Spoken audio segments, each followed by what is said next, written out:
In India nowadays, Hindus are more accused. They are changing their religion. Most of the time, Hindus are changing into Christianity. What do you think? Why Hindus are changing their religion? If you Does have really Hindus don't have their own gods? They have a strong history. They have a strong religious book to know their history. Still, why they are changing? Because such in the global, if we see, Hinduism is the oldest religion in the world, but still they are changing into the Christianity. This is a longer conversation, but there are some simple points. We don't have to use their vocabulary to understand who we are. And you've described our experience in their framework. I don't do that. We don't have the idea of religions. If it does exist, a religion is a parampara. It is a panth. It is a subset of a dharmic experience. The dharmic definition is much larger. The trouble with Christianity and Islam, when they're considered as panth, is that they are competitive panths, violently competitive panths.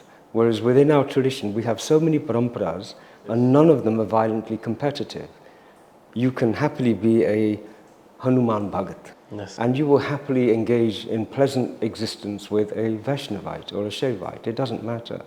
Whereas these ideologies are violently acquisitive. So from my point of view, they are just ideologies which are acquisitive.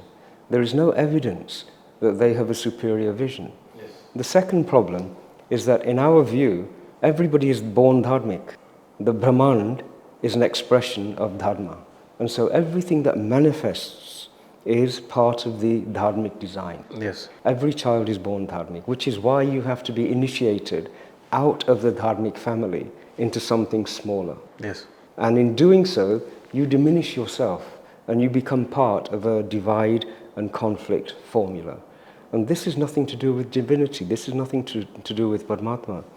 And I'm also a little bit concerned that these parallel competitive, violently competitive paramparas, they have no respect for human rights. We're the only tradition which says that the divine feminine and the divine masculine are equal. And it's obvious. Yes. What evidence can you produce to say that it's not so?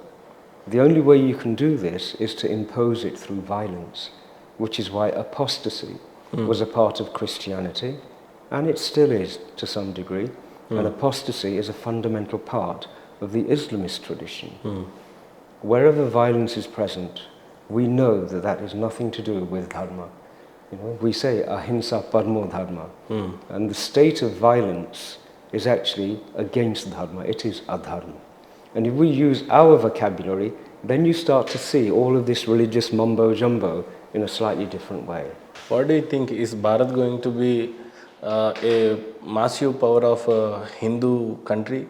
We are in the same state that Hanumanji was in that he had forgotten his true identity. And once we remember it, then we will be able to leap over oceans. We will be able to leap over and release our own Shakti, which at the moment is imprisoned under the control of Rakshasas. When we do that, there will be no stopping, because we are dharmic. And the whole world is dharmic. Every jiva, every plant is engaged in a dharmic existence. So why would we not be able to share that? Okay, but when going to be happen this? Probably next Tuesday. It will happen when we want it to happen. At the moment, we are decolonizing. There is no other nation which has had 1,200 years of the worst violence imaginable. We have had wave after wave of asuras and rakshasas, and yet our ideology and understanding is still there. We're clearing out the rubbish from what other people have said. And when you start to do that, the truth is really simple. It takes lies to be complicated. Yes. And we are a rishi culture. We are not a Andhavishwas culture. We look. And if something doesn't seem right to us when we look, we have no obligation to believe it. When I do talks in the West with other religious leaders, I always say to them, you call me an infidel, and actually I'm happy to be an infidel, so you don't have to believe anything I say. I don't need you to believe a word I'm saying. Feel free to reject it. Yeah. And this is our tradition. We look, we explore, we understand, we want to see, and we share when invited. Isn't that a better, more civilized way of existing?